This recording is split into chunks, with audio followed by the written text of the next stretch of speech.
Welcome to the Priestess of Motherhood podcast. My name is Dania Foster. I am a clinical naturopath and an energetics therapist. And I'm here to support mums who are feeling burnt out, overwhelmed, ragey. They're losing connection with their body. I help them feel alive again. I help them feel in touch with who they are. I help them to be that grounded presence for their kids. And we do that naturopathically, holistically, delving into the physiology of our functional bodies, looking at testing hormones, gut, nervous system, and integrating that with our shadow aspects, our energy, our emotional bodies. We bring it all together. So today's episode is about the carnivore diet for women, why it crashes your hormones, what your body really needs to thrive. Okay, so I've had a client that's been doing carnivore on and off for a long time, 6 months plus. She's coming to me with her libido is crashing out.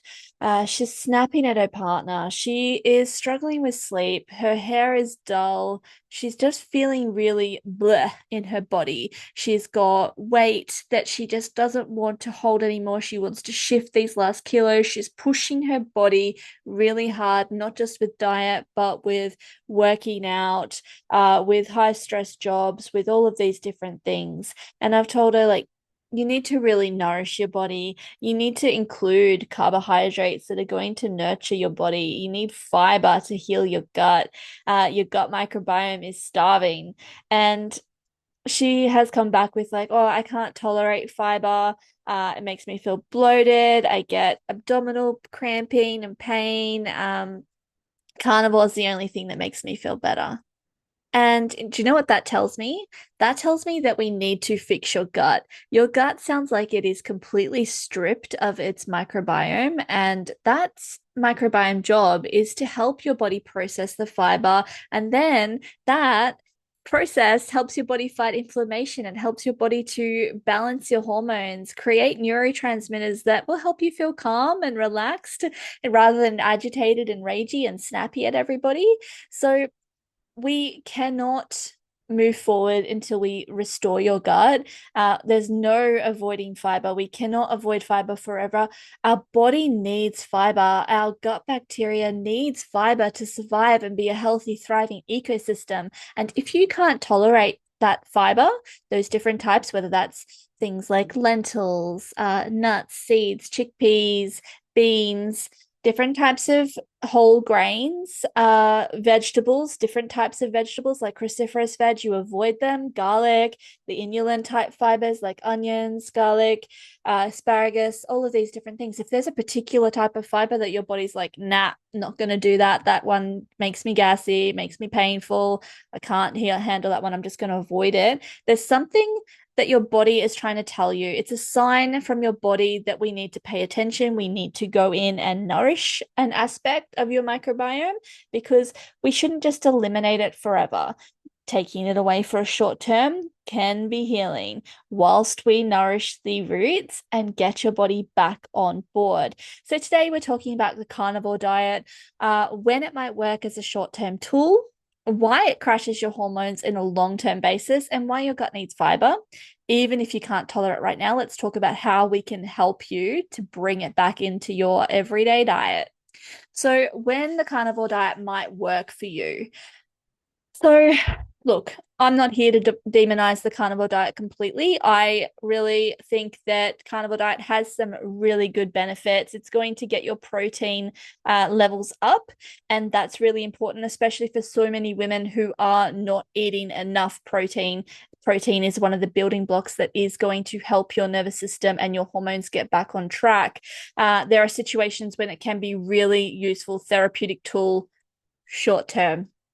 Okay. And the emphasis is on short term because the carnivore diet does leave out a lot of the good stuff that we need as well. So yes, it includes some good aspects, but it's not balanced in that way. So it can be really good for if you're going through severe autoimmune flares. So, for example, Crohn's disease or extreme eczema. You've got debilitating inflammation. An elimination approach can remove the triggers to those particular things, especially around like phytates in different legumes or grains and different stuff like that that can be irritating to the gut. And we can remove those while we work on healing the gut, healing inflammation, restoring the integrity to the gut wall if we've had some of that leaky gut mucosa degradation. So that should be done under practitioner supervision. So if we have extreme gut issues temporarily, like severe SIBO is your small intestinal bacterial overgrowth. And that is where the bulk of your bacteria has shifted from the large intestine or your colon, where it's meant to be, to your small intestine. That can cause a lot of symptoms in the gut, like bloating, feeling irritable with either flatulence or reflux and burping. Lots of different gut symptoms can be because of SIBO. It also can be gut infection. So, looking to see if there are any pathogenic overgrowths or impacts in that way. So, it can be really good to use something that's quite, let's say, narrow-minded in the diet aspect for extreme gut issues temporarily. So, really good while we are assessing the root cause and healing from that, but it's not a long-term solution. One of the reasons why it can be really good to remove a lot of that carbs, the fiber aspect of that while we are healing the gut is that because they are generating different gases as they're breaking down, their fermentation processes can be triggering to that system.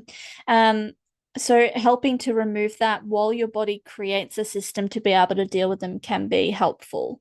So looking at going on to a carnivore diet in those extreme situations, the maximum timeline would be like 4 to maximum 12 weeks for most people. It's not a lifestyle to be opting into for a long term, this is how I eat now.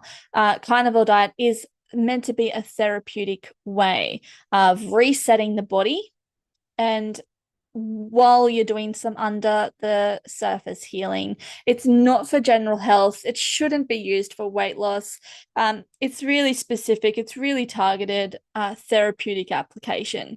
So you should always go into these plans, these strict plans, with a plan to reintroduce the diversity of the different foods that you're eating as the long-term plan. So if you need to cut back on these things for a short-term elimination, it should be under professional advice, and it should be with a plan to reintroduce these food groups, because we shouldn't be cutting entire food groups unless we have some severe issues with them, like allergies, intolerances that we can work through. So the carnivore diet may be really good for people who have specific autoimmune conditions. It may be really good if you are under the supervision of a practitioner who is working on a specific issue within your gut and looking at this for a short-term solution while working on the underlying factors. It's good for short-term factors. Why? Because you're removing a lot of the processed foods as well. When you think I'm going to go on a carnivore diet, you're cutting out the things like biscuits and takeaway and packaged foods and sugar, preservatives. You're getting rid of a lot of the processed foods that are actually what's causing a lot of the damage. And if you're not eating those types of foods and you're removing things like whole grains and things like that, then your body is getting a gut reset by taking out that fermentation process. And that can help you feel relief in a short term, but we do need to find ways to help your body to break that fiber down because we need it long term. We need a clear exit strategy when we're moving into a practice like this. So who is absolutely not going to benefit from a carnivore diet? First off, women who are trying to get healthy, get their bodies back on board, losing weight. If you are stressed or burnt out, you are actually going to be increasing your cortisol load, adding more stress to your body by putting yourself through a carnivore diet. So anyone with any history of disordered eating, this is restriction on steroids. disordered eating shows up in these wellness practices. I'm very passionate about this and about uh, highlighting these stories within ourselves and looking at where they're coming from and looking to restore our relationship with our bodies and our relationship with food and our relationship with eating. This is absolutely not a long-term lifestyle approach. So, yeah, like I said, there's a time and a place, but what I'm seeing in clinic is I'm seeing women using the carnivore as a lifestyle 4 months, 4 years, and their hormones are struggling, their cycles are struggling, their moods are crashing. Okay, their bodies are saying, help. I am drowning. I am really feeling overwhelmed. Everything is crashing out. So please know that women's bodies will crash on carnivore if you're on that for long term. Women's bodies are different to men's. So the carnivore community won't tell you that most of their success stories are from men. And there is a strong reason for that because women's bodies, they have completely different hormonal needs. Women, we're evolved to carry and nourish our babies. Even if you're done having kids, your body doesn't know that. Your body is attuned to holding nourishing weight.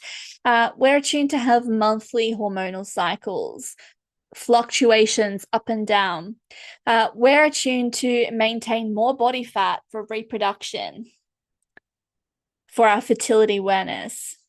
We're attuned to respond differently to stress and restriction. That is a lot more stressful to a woman's body than it is to a man. When you eliminate carbs and fiber long term, women's bodies are going into panic stations. So women really do need carbs. And I think that the problem in educating women around the carb story is that we have misconstrued what type of carbs we need. So we need carbs for thyroid function. Our thyroid is the master metabolism switch of the body. So it is about our body's speed. So T4 and T3 are our thyroid hormones, and T4 to T3 conversion requires glucose because insulin is going to help that process. And without carbs, without enough carbs, your free T3 is going to drop, your reverse T3 is going to climb, and this means that your thyroid is going to slow down and start conserving energy. Your body is going to think, we are on reserves. We have to conserve everything, slow down, metabolism, slow down, hold on to all of your stores. We're going into starvation mode. Then, another thing to consider is your progesterone production. So your body needs cholesterol and nutrients to make the hormone progesterone. Hormone progesterone is made from ovulation. And when our body ovulates and then starts to make progesterone, it helps us to have regular, healthy bleeds. It helps us to feel calm and regulated moving into our bleed. So that week beforehand, if you're struggling with moods or crashes of energy, period symptoms, spotting, all of these different things, I'm looking at your progesterone production. Is your body feeling safe enough to ovulate to create that progesterone? Is your body stealing the cholesterol and nutrients that is required to make progesterone to make things like cortisol? Because under chronic stress, which restriction of food is, your body is going to prioritize cortisol over your progesterone. And then your progesterone's crashing. And then we get lots of different symptoms coming through. Another thing that we are requiring our strong level of carbohydrates for is our serotonin production. So tryptophan makes serotonin pathway, requires carbohydrates. Serotonin is needed for our mood and our sleep because it converts to melatonin. So serotonin is our happiness hormone, if you remember that one. So without carbs, our mood's going to crash, our sleep's disrupted. So if you're thinking, I've been on this diet, I have cut my carbs, my mood is shit, my sleep is shit, things aren't working. Why isn't it working? I'm eating so healthy. All of these different things come through, but you're not giving your body the actual building blocks that it needs to make your happiness hormones, to make your calming hormones. Your gut microbiome your beneficial bacteria need that fiber to survive. If you don't have fiber, you're going to end up with dysbiosis, which is an imbalance of your gut ecosystem. You're then going to end up with inflammation, and that inflammation starts in the gut and it spreads systematically. So this is where we start to get inflammation within other areas of your body. You start feeling tired, you start feeling achy. Everything will degrade from there, including immune system. So immune starts in the gut and is informed from the gut. So if you start to get sick more often, you're feeling like your body is just run down and you're picking up every bug that's going around, I want to look back at your gut microbiome and see, are you getting enough fiber to support this? So it's all connected. So physiologically, like what's going on in your body on a long-term carnivore diet, I can see it on your test results. So cortisol, our stress hormone, is going through the roof. So your body thinks you're starving. It is on stress mode. Cortisol is all about survival. So even if you're eating enough calories, if you're not getting the right spread of macros, including a carbohydrate level, that your body is going to feel like it is not receiving what it needs. It's going to be in starvation mode. So cortisol goes through the roof. We see on tests your progesterone bottoms out. Your body has sacrificed your progesterone to make that cortisol. Your body will always prioritize stress and survival over sex, over your sex hormones. Your T3 is dropping, your thyroid is slowing, your thyroid is pulling the brakes up and saying, everything slow down. I'm going to hold on to all of these reserves. Your period is going to start shutting down. So hypothalamic amenorrhea is what we call when your body stops your period due to lack of resources. Okay, so what does it look like? With these hormones tanking, you're going to have a dead libido. So you're not creating enough sex hormones to have a sex drive. Estrogens bottoming out, testosterone bottoming out. Your period is start to getting irregular, or you may lose it completely, depending on what level you're at. Of course, you can't sleep. Your cortisol is elevated, your serotonin's depleted, your melatonin is depleted. You are exhausted, but your mind won't stop worrying. So yeah, you're getting rage, you're getting irritability because your cortisol high, your progesterone's low, your GABA's not communicating, your brain is not communicating to your body. And yeah, your hair's falling out because your thyroid's slowing and you've got nutrient deficiencies coming through. So if you can't lose weight, it's because your body's in survival mode. You're holding on to it. Your body is telling yourself to hold on to everything you've got. So you're not going to lose that last 5 to 10 kilos if your body is stressed. So looking at, say, for this client that I brought up in the beginning of our chat today, being on that carnivore diet long term, showing her the test results that cortisol is sky high, your progesterone is bottoming out, your testosterone is bottoming out, your thyroid is slowing. She's still so scared to add carbohydrates back in. Why? Terrified of weight gain.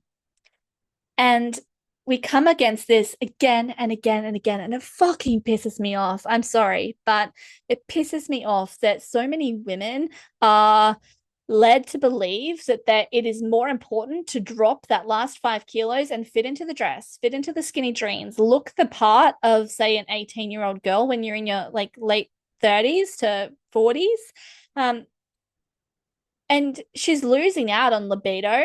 Her period is all over the shop. She's not sleeping. She's laying there stressed and awake, and she's stressing out over 2 kilos. This is how deep diet culture goes. And this is where we work with the shadow aspect of ourself and the stories that we've been living in, the stories that our society keeps us circling in. Okay, so she would rather deal with her relationship is on tenterhooks because she is shutting down about sex. She is snapping at her partner. She is an irritable, argumentative mother. Okay, she's on edge and she is pushing herself to the limit to drop that last 2 kilos. And no matter how much I say, soften, relax, do your nervous system practices. Let's tone your vagus nerve, then work on some breathing. Let's work on what's going on under the surface. Let's have a look at slowing down. She doesn't want to slow down, because then we have to look at all of those thoughts under the surface that are keeping her in that fight or flight mode. What is she scared of slowing down to see? Okay, so we will circle back to that. First off, before I dive into the shadow elements, I want to come back to your microbiome, why your gut needs this fiber. So the carnivore enthusiasts, they're all out there on the socials. I get it. They don't want you to know that your gut microbiome needs fiber. They've got a lot of talk about how this fiber is disrupting your body, but your gut needs fiber. Full stop. It's just what it needs. It's not opinion. That's just science. Fiber is food for your beneficial gut bacteria. Okay, so your gut's not just that digestion tube. Your gut's a full-on ecosystem. You can think of it like a rainforest. We've got bacteria, we've got fungi, we've got viruses, we've got your microbiome. So trillions of different bacteria in your gut. We've got beneficial ones. We've got the ones you might heard of, like lactobacillus, bifidobacterium, akkermansia. We need all of these types. We need to feed them fiber so they can survive. And here's what happens when you feed them fiber is that they're going to start fermenting. And when these particular beneficial bacteria ferment, they produce short-chain fatty acids. So short-chain fatty acids you might have heard of would be butyrate. So butyrate is so important because it feeds your cells within your large intestine, within your colon.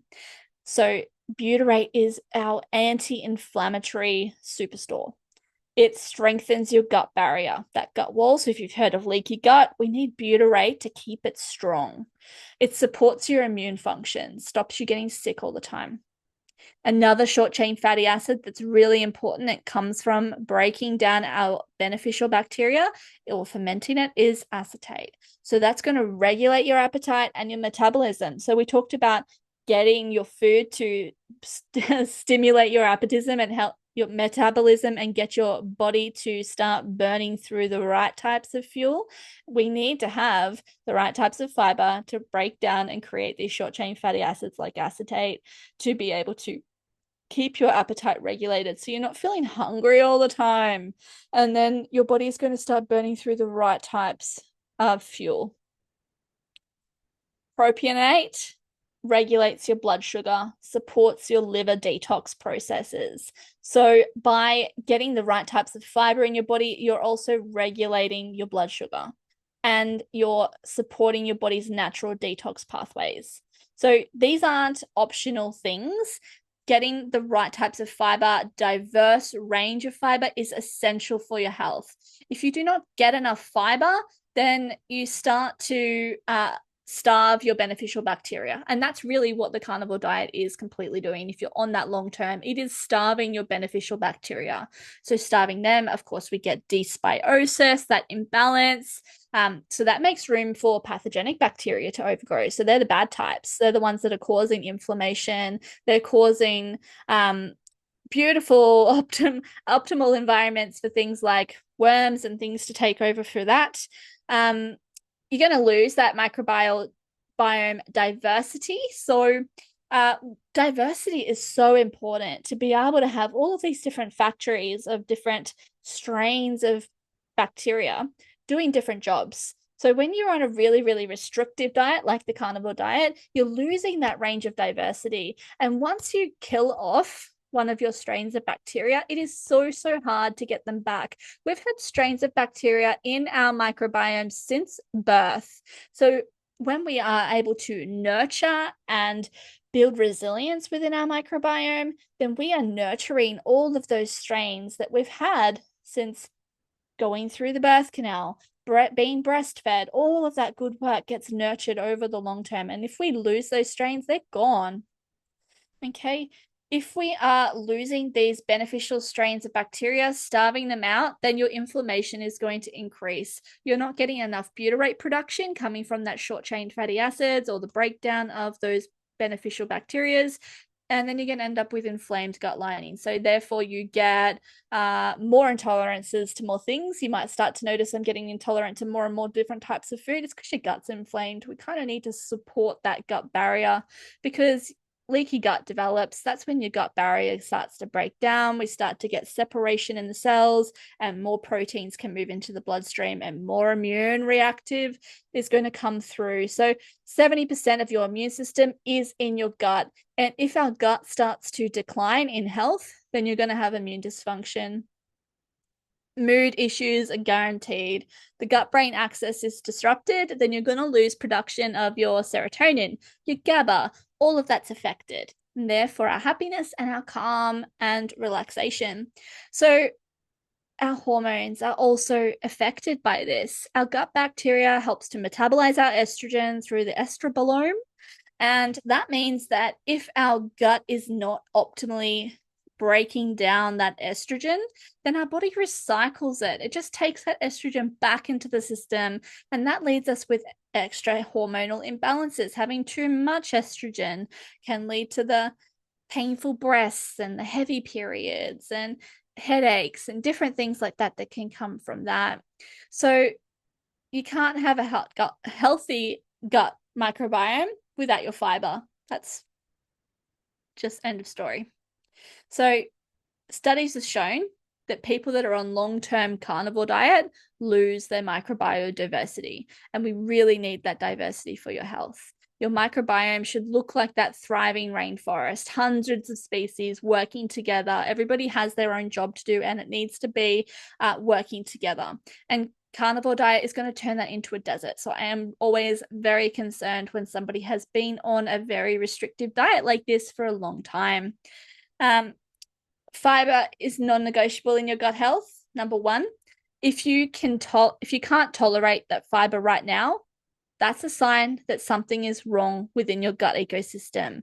And the answer isn't to just avoid that fiber forever, and that will let your microbiome die off. I've got some people that come to me and say, oh, I just can't eat garlic or onions. I don't eat them. No, I can't do that. Or I don't eat cruciferous vegetables. I cannot handle that. So the answer is to fix your gut so that you can eat fibers again. If you come to me saying, I can't tolerate fiber, like, what is happening there? If it makes you bloat, if it makes you hurt, if it makes you feel awful, it makes you have brain fog. And if you say to me, like, eating carnivore is the only thing that makes me feel better, I hear you and I believe you. I can completely get that that's what's happening. But let me tell you what's going on physiologically. Usually, we've got some SIBO happening. That's the small intestinal bacterial overgrowth I was talking about. The bacteria is growing in the wrong place. If you eat fiber, the bacteria is fermented too early in your digestive process, and then you're getting bloating, pain, gas, you're feeling your body blowing up, all up the top, just under the rib cage. If you're getting some pain under there after eating, you've probably got some SIBO. So if we can treat the SIBO, looking at specific SIBO protocols to depending on what bacterial overgrowth you've got going on, specific antimicrobials, or I like to use herbs that are very selective antimicrobials, so they're only reducing the strains that we want to target, not bombing everything. Then we can work on reintroducing fiber very, very gradually. So starting off with just a small amount and allowing our body to adapt and grow from there. I like to think of that like the reintroduction of fiber as like feeding the fish tank. So think of it as like we've got a fish tank, we've got a pond, and you've got some fish tank. If you just go and dump a whole container of fish food in your fish tank, then it's going to all just sit in the bottom. It's going to make the tank all dirty. It's not going to get eaten, and things are just going to get a bit sick and dirty and overgrown with algae and things like that. But if we have some little baby fish in the fish tank and we just give them a little pinch of that fish food every day, we give them a little pinch and a little bit more. Maybe we feed them twice a day, and soon that pinch, they're getting bigger, so we can give them a little bit more and a little bit more. And we think of that with when we're giving fiber back to a depleted gut microbiome. If we feed it up slowly and we allow that microbiome environment, the ecosystem to grow with our feeding, then we can nurture that environment back to health. So if you are on carnivore, it's masking the problems, it's masking your issues with fiber, everything like that. It's not going to help make it better. It's not going to fix anything. So an imbalanced gut bacteria, also known as dysbiosis, means that you've got too many pathogenic bacteria, not enough beneficial bacteria. And when pathogenic bacteria ferment fiber, they produce different gases. So this is where we get the hydrogen sulfide gases or methane. So if you're feeling really farty or if you're stinking up the place like a dead animal, then we've probably got some issues happening with pathogenic bacteria fermenting, smelly gas, bloating, discomfort, can end up with like diarrhea, stools, those different types of things. So from there, we need to rebalance the microbiome. We can work on strain-specific probiotics. We can work on selective antimicrobials, meaning not not antibacterial bombs, not antimicrobial bombs into the gut. I'm talking about strain-specific bacterial therapy, antibacterial herbal therapies. And working on individual prebiotic fibers, building that tolerance until the environment improves. Another issue of the gut that we need to really look at here is the issues of low stomach acid, poor digestion. They go hand in hand. So if you've got low stomach acid, your food's not breaking down properly in your stomach. This can be really quite paramount for people that are on carnivore diets because meat can be one of the hardest things to break down if your stomach acid's not working properly. So therefore, your food is reaching your gut bacteria only partially digested. It's not fully digested, so it's a lot harder for that bacteria to break it down, and they're going to produce a lot more gas. If you are struggling with that type of thing, then we need to look at what we can do to support your HCl production, so hydrochloric acid in your stomach, getting you your digestive enzymes up to speed, making sure you're chewing your food properly. Maybe it's some mindful eating practices and things like that. And then working again on that fiber tolerance until these things improve. Things like gut inflammation. Let's look at that. So if you've got that inflamed, damaged gut lining, your body is sensitive to everything. You're noticing that you are reacting to more and more things. You might notice that you're getting skin reactions, different things to weird foods. Fiber can feel really irritating to an already inflamed tissue because your fiber's asking it to work and the inflamed tissue is saying, I can't. Okay, so we need to work on healing the gut lining. So I love supplements like glutamine, zinc carnosine. You can get these types of things naturally through things like bone broths and short cooked meat stocks. It's also really good to do things like slippery elm, pectin, SB, those different things to soothe the gut lining. And then work on, once again, reintroducing fiber really gently. So if you move too fast with that fiber, like I was talking about overfeeding the fish in the fish tank, from having no fiber or a really low fiber carnivore diet to a high fiber overnight, you're going to get some problems. Your gut bacteria really need that adaptation time. We really need to be able to give your body time to build up the right populations of bacteria so that they can do their job. So always go low and slow.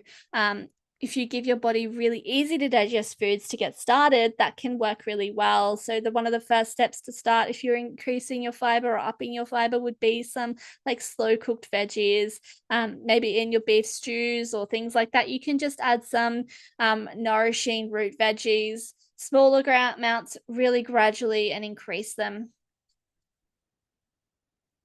Okay, so things to just recap on here. If you can't tolerate fiber, there's something broken in your gut ecosystem. Maybe you've got SIBO, maybe there's dysbiosis, maybe it's inflammation. It could be a poor digestive issue with the stomach acid. Whatever it is, we need to work on what the root cause is. Finding that, we can look at functional testing to have a look at the individual functional markers of the gut to tell us which individual place is needing the most support here. Staying with something like a restricted diet like carnivore is masking your triggers. That's not healing the issues, it's avoiding them. And your microbiome is dying in the meantime. Your hormones are going to crash out and your thyroid is going to keep slowing down. And that's just putting you in a trap. Okay. It's not building solutions. So the work that I do is building into what's going on in the root cause. So comprehensive stool testing, looking at microbiome analysis, finding inflammation markers and tracking it back to where it's coming from, looking at your digestive function, working through any SIBO that may come up, looking at dysbiosis. We treat the root cause and we gradually reintroduce the specific fiber types, the specific probiotic strains that your body is asking for, that your body needs to reestablish that balance as your gut heals. Because our goal should never be to avoid fiber forever. Our goal is to heal your body holistically. So that holistic level circles us back to the underlying roots is the shadow self, the energetics, the emotional body. And one of the biggest things that I have noticed under the carnivore obsession is the fear of the feminine. So let's get into that deeper level. So your carnivore diet is not just about your physiology. There is always a shadow piece. Carnivore is very, very masculine energy. Carnivore diet, if you think about it, it's aggressive, it's very restrictive, it's very controlled, it's very disciplined, it's very hard lined, it's very yang, no yin. And the foods that they're eliminating, they're all very feminine type foods, if you can think of them like that. So your carbs are the plant foods that the carnivore removes. They're representing how our body creates softness. They create our curves. They create our nourishment, our ability to be receptive. They create our ability to respond to pleasure. And they connect us to earth energy with plants. So when women are eliminating carbs and they stay on the carnivore diet long term, there's often a very unconscious attempt to eliminate that softness from their bodies. So I get it. You want to be lean, not soft. You want to be hard, not curvy. You want to be controlled, not surrendered. You want to be disciplined, not intuitive. And see how that's all aligning with the masculine energy forces, not the feminine. It's really demeaning the feminine sources. Like, how does it make you feel when I say not intuitive? You're thinking, well, I do want to be intuitive. I do want to be able to surrender and have curves. Well, do you? Because if we're being lean, hard, controlled, disciplined, that is the opposite direction. So somewhere along the way, we have been institutionalized to believe that soft equals weak, that curves are for the lazy, the undisciplined, the out of control, and the feminine body is just not good enough. And the underlying thoughts to all of that is that you have to earn your worth through restriction and control. And it's very patriarchal conditioning. So your body, your soft, your curved, your feminine body has been weaponized against you. And you've been taught to see her, your body, as the enemy. And that enemy needs to be punished, to be controlled, to be forced into submission. There's something else that you need to understand is that your body has a set point. It's a weight range where your body just feels safe to settle, where your hormones are going to function optimally, where your nervous system is calm, and you could reproduce if needed. Even if you're done having kids, your body needs to feel fertile to feel healthy. It's one of our fifth vital signs, if you might say, is knowing that our body is fertile, which means we are ovulating. We have a regular cycle if we are in our reproductive years. So that set point where your body settles in your weight might be 5 to 10 kilos heavier than what that diet culture is telling you that you should be. This one here amps me up, I tell you. So when you try to force your body below its natural set point through restricting, your body is going into panic stations. Your metabolism is going to slow down with all of that thyroid suppression. Your hunger is going to increase. You're going to have that food noise switching you on, telling you that you're hungry, that you want more, and you're constantly thinking about your next meal. You're constantly obsessing about your food. Your body is fighting to return to safety. And this is your biology. This is not about any willpower or that you need to be harder or you need to be stricter or you need to be more controlled. Your set point can shift and change over time through depending on what's going in your body, what stage you're at with children, through your nervous system healing, through different trauma aspects and stresses that are going on in your environment. When we address the root causes, your set point changes. Through coming into the right relationship with your body, your set point is going to find and calibrate and fit to where it feels right. You can't force it to lower your set point where your body feels like it's going to optimally function through restriction. You have to heal it and you have to find comfort with it. And we can talk more about set points another time, but I just really need you to hear that your body may be designed to be curvier than what your diet culture wants you to be. And that is no failure. This is your body settling with body's wisdom. Okay, so what your body really needs, if you are on a carnivore diet and struggling with that, if you are thinking about that and feeling pressure around it, what do you do if you're on something that's not working? How do you transition off it, but you're getting scared? Come and talk to somebody. Let's look at your whole system. Let's look at it from a functional level. We can look at it with functional testing if we want to have a look at what's going on with the microbiome, with your inflammation markers, with your digestion. If you have SIBO, we can look at a hormonal panel. We can look at cortisol. We can look at thyroid. We can order all of the full Fibre panel, including free T3 and reverse T3 and antibodies to see if we have autoimmune flares. We can have a look at your sex hormones and see where they're sitting through things like saliva or dried urine testing. And we can address the root cause while you're on a modified carnivore diet. So we can move slowly. So we can look at where you're at. We can meet you where you're at and look at what your body needs and shift towards that slowly, treating things that are present, like SIBO if it's there, rebalancing that microbiome, using specific probiotics, targeted antimicrobials or selective antimicrobials, supporting your digestion, healing your gut lining, supporting your hormones and your nervous system. So gradually increasing fiber is critical to this, starting slow and low, well cooked, low FODMAP vegetables, thinking like your carrots, zucchini, your pumpkins, small amounts at first, really, really slowly increasing over weeks or maybe months, depending on how sensitive your system is.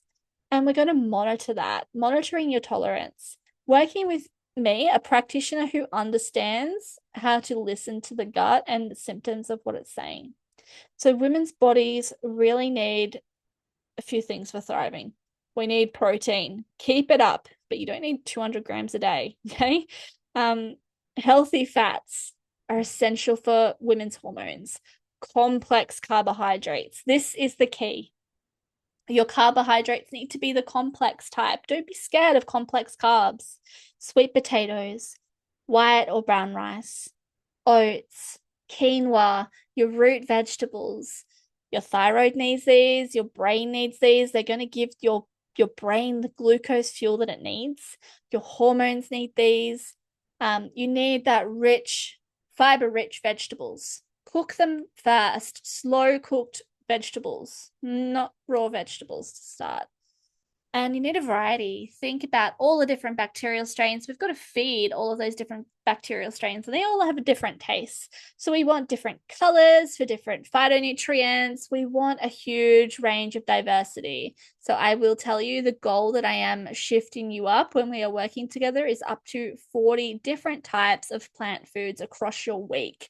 And as I said, if you've been on 0, then we will work that up very, very slowly in a way that your body can tolerate. So before we finish, I just want to be really, really clear about something. If you're coming to me because you have last 5 kilos of belly flab that you really want to lose to get into your old jeans, like, I'm not your practitioner. I am not going to sacrifice your sleep or your nervous system or your hormones for your body aesthetics. My priorities are always going to be your nervous system regulation, feeling safe in your body, having a thriving microbiome, gut health, ecosystem, your hormone balance, everything working optimally. Your weight loss, that's an after effect. If everything is optimized and aligned, I believe your body will settle where it needs to be, where it feels safe. And you know what? That might be 5 to 10 kilos heavier than where diet culture told you need to be. But it's more important to me that you're going to have energy that's going to last all day. You're going to have a libido that makes you actually desiring sex with your partner. You're going to have a stable mood and no more rage episodes. I want you to have good sleep, falling asleep, staying asleep, good waking energy, clear skin, healthy hair, a body that works. You feel flexible and able to get up off the floor when you're sitting down. That's the trade-off. So if you're not ready for that, if you're still rathering the aesthetic more than the deeper healing, then I'll let you know now I'm not your person. But if you're wanting to have that deeper relationship with your body, if you're wanting to heal your gut so you can tolerate that fiber again, if you want to trust your body's wisdom, if you want to allow your body to find its safe place, then let's talk. I believe it is possible to have a nervous system that feels safe, not constantly in survival mode. I believe it is possible to have a gut that's healed and you can tolerate all these different types of fiber, having a diverse, thriving microbiome. I believe that it is possible to have your hormones that are balanced, your thyroid in working order, your progesterone is creating beautiful levels, and your sex hormones are functioning. I believe that your body will find its natural set point, and it may be curvier than what diet culture tells you, and fuck them, it's completely okay. I believe that your energy, your libido, your mood, your sleep is the most important thing for you. To be able to feel alive in your body, to be able to trust yourself, to have freedom from food obsession and restriction. And I want that for you. So this is the work that I do. I invite you to book a free connection call with me if this is calling to you, and we can talk about what's happening for you, and I can see if it's a fit, and I can show you the pathway of what would working with me look like. So the link is in the show notes. I'll see you again soon.